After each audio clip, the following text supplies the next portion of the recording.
చంద్రబాబు గారి ప్రమాణ స్వీకారం చూసేందుకు అద్దంకి నుంచి కూడా చాలా మంది బస్సుల మీద వచ్చిన పరిస్థితి ఉంది. అద్దంకి నుంచే కదా రాష్ట్ర వ్యాప్తంగా వచ్చారు. నేనైతే అద్దంకి నుంచి వచ్చినటువంటి కొంతమంది కార్యకర్తలు ఉన్నారు, తెలుగుదేశం కార్యకర్తలు. వీళ్ళు నిజానికి పాపం సభా ప్రాంగణం దాకా చేరుకోలేకపోయారు. వీళ్ళ ఫీలింగ్ ఏంటి ఇలాంటి విషయాలన్నీ మాట్లాడి తెలుసుకుందాం. అన్నగారు నమస్కారం.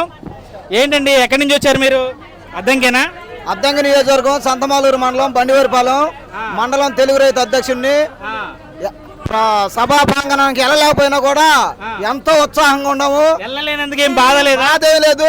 చంద్రబాబు సీఎం గా ప్రమాణ స్వీకారం చేసిన సందర్భంగా ఇక్కడ బస్సుల్లోనే ఫోనుల్లో ఆయన ప్రతి ఒక్క మంత్రి ప్రమాణ స్వీకారం చేసేది ప్రతి ఒక్కరు చూసి ఎంజాయ్ చేసుకుంటా ఈ జనం అందరూ సైకో గురించి చెప్పుకుంటా ఎంతో ఉత్సాహంగా ఉన్నాం.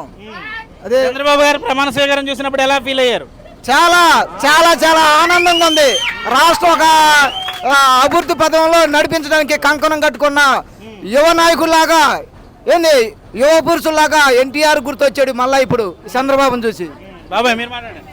ఈ శ్రీ గొట్టిపాడి రవికుమార్ గారు ప్రమాణ స్వీకారం చేసి చూసినందుకు మేము చాలా సంతోషిస్తున్నాం. ఈ ఎలా ఉందంటే అండి, నంద్యాలలో ఆయన అరెస్ట్ చేసినప్పుడు మేము పడ్డ బాధలు, ఆయన జైలు పెట్టి మేము పడ్డ బాధలు మొత్తం కూడా, ఆయన అసెంబ్లీలో అగౌరవపరిచిన మాటలు కూడా, ఆయన భార్యగా అగౌరవపరిచిన మాటలు కూడా అప్పటికీ తలుచుకుంటే మా గుండెలో బాధ వస్తుంది. కానీ ఆ బాధ అంతా పోగొట్టే విధంగా ఈరోజు మా నాన్న చంద్రబాబు సీఎం చంద్రబాబు నాయుడు గారు ముఖ్యమంత్రి ప్రమాణ స్వీకారం చేశారు. మాకు చాలా ఆనందంగా ఉంది. అదేవిధంగా మా డైనమిక్ ఎమ్మెల్యే గొట్టిపాటి రవికుమార్ ప్రమాణ స్వీకారాన్ని చూడలేకపోయామని మేము ఒక చిన్న బాధను తప్పితే అంతకుమించి చాలా ఆనందంగా ఉన్నామని చెప్పి తెలుసుకుంటామండి. చాలామంది మహిళలు కూడా పెద్ద ఎత్తున అయితే ఇక్కడికి తరలి వచ్చారు.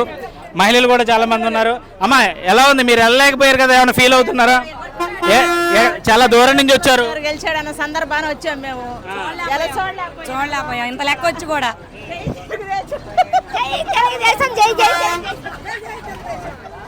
ఓవరాల్గా అయితే మాత్రం విజయవాడలో ఎంత ట్రాఫిక్ ఎక్కువైనప్పటికీ, ట్రాఫిక్లో ఇరుక్కున్నప్పటికీ కూడా వీళ్ళు సభా ప్రాంగణానికి వెళ్ళలేకపోయినా కానీ చాలా సంతోషంగానే ఉన్నామని చెప్తున్నారు. అయితే కల్లారా ప్రమాణ స్వీకారాన్ని చూడలేకపోతున్నందుకు చిన్నపాటి ఫీలింగ్ అయితే మాత్రం వ్యక్తం చేస్తున్నారు. ఆనందంగా ఉంది. ఈ మూమెంట్ కోసం ఎన్నో ఏళ్ళ నుంచి ఎదురు చూస్తున్నాం. అనుకున్నారా మంత్రిగా ప్రమాణ స్వీకారం చేస్తారు, మంత్రి మండలిలోకి వెళ్తారని అనుకున్నారా? అనుకున్నాం. ఎట్లా ఫీల్ అవుతున్నారు ఏంటి? చాలా హ్యాపీగా ఉంది, అసలు మాటల్లో చెప్పలేము. ప్రమాణ స్వీకారం దగ్గరికి వెళ్ళారా? వెళ్ళగలిగారా? ఎందుకు పోలీసు వాళ్ళు ఆపేస్తున్నారు, వెళ్ళడానికి లేదు, ట్రాఫిక్ జామ్. ఓకే అండి, ఓకే. ఎక్కడండి మీది? ఏ ఊరు? ఇక్కడ విజయవాడ. విజయవాడ వాళ్ళే. విజయవాడ అండి. మీకేమనిపిస్తుంది? చాలా హ్యాపీగా అనిపిస్తుంది, చాలా ఆనందంగా అనిపిస్తుంది. జై జనసేన. 21 జై జనసేన. Super hit. చిరంజీవి దగ్గర కాలు పట్టుకున్నాడంటే వాడు మంచితనం చూసి అంద తెలియాలి. ఆడిడు కాదు, అది అట్టుండాలి. అంతకుముందు సినిమా యాక్టర్లో చేస్తారు అనుకున్నారు, ఇప్పుడు చూసావా అందరూ ముందుల.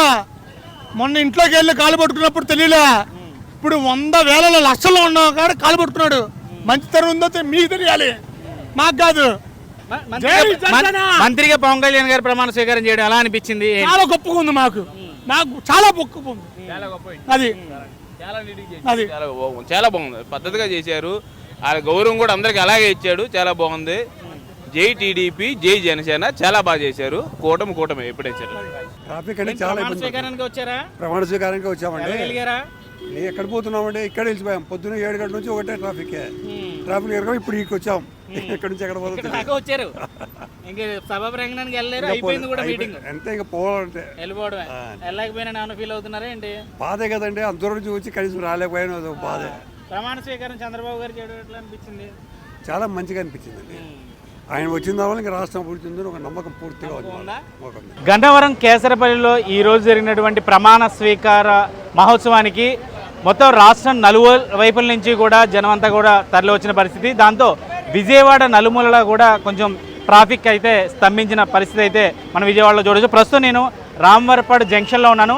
రామవరపాడులో చూస్తే కనుక చాలామంది నిజానికి చివరికి అంటే ప్రమాణ స్వీకార సభ ఏదైతే ఉందో ఆ సభకు కూడా చేరుకోకుండానే చాలామంది వెనుతిరుగుతున్న పరిస్థితి. ఇప్పుడైతే మీరు చూస్తున్నదంతా కూడా సభ నుంచి, అంటే ప్రమాణ స్వీకారం పూర్తి అయిపోయిన తర్వాత సభ నుంచి తిరిగి వస్తున్న వెహికల్స్ అన్నీ చూడొచ్చు. ఎక్కడ చూసినా కూడా, ఏ వైపు చూసినా కూడా వెహికల్సే. ఇటువైపు అయితే అదిగో కర్నూలు నుంచి వచ్చిన పరిస్థితి ఆ బస్సుల వల్ల అయితే వాళ్ళైతే ఇప్పటివరకు కూడా ప్రమాణ స్వీకార కూడా చూడలేకపోయారు. బట్ వాళ్ళేం కూడా ఏమైనా చూడలేకపోయారని అడిగితే కనుక అలాంటి ఫీలింగ్ ఏం లేదు. ఈరోజు చంద్రబాబు గారు ప్రమాణ స్వీకారం చేయడమే మాకు మహద్భాగ్యం అన్నట్టుగా వాళ్ళు చెప్తున్నారు. మేము ఎంత దూరం నుంచి వచ్చి చూడలేకపోయినా కూడా, దగ్గరికి వచ్చి చూడలేకపోయినా కూడా మాకు ఎలాంటి బాధ లేదు అని చెప్తున్నారు. మొత్తం మీద ఓవరాల్గా చూస్తే మాత్రం మొత్తం విజయవాడ అయితే మాత్రం ఈరోజు అయితే మాత్రం పూర్తిగా ట్రాఫిక్లో చిక్కుకుంది. సాధారణ ప్రజానికం అయితే కొంత ఇబ్బందులు పడిన పరిస్థితి అయితే కూడా ఇక్కడ ఉంది. కానీ టీడీపీ అభిమానులు కావచ్చు, జనసేన అభిమానులు కావచ్చు, వీళ్ళైతే మాత్రం ఎలాంటి ఇబ్బందులు లేవు, పర్వాలేదు, ఈ ఒక్కరోజు ట్రాఫిక్ జామ్ అయినా ఎలాంటి ఇబ్బంది లేదన్నట్టుగా వాళ్ళైతే చెప్తున్నారు. బట్ సామాన్య ప్రజానికం అయితే మాత్రం కొంత ఇబ్బంది పడిన మాట వాస్తవం. ఎందుకంటే వాళ్ళ రోజువారీ పనుల నిమిత్తం విజయవాడ రోడ్డు ఎక్కిన వాళ్ళు గమ్యస్థానాలకి చేరుకోవడానికి అయితే మాత్రం కొంత ఇబ్బంది పడుతున్న పరిస్థితి అయితే ఉంది. ఓవరాల్గా తెలుగుదేశం జనసేన అభిమానులు మాత్రం చాలా హ్యాపీగా ఉన్నామన్నట్టుగానే చెప్తున్నారు. ఇది విజయవాడలో పరిస్థితి.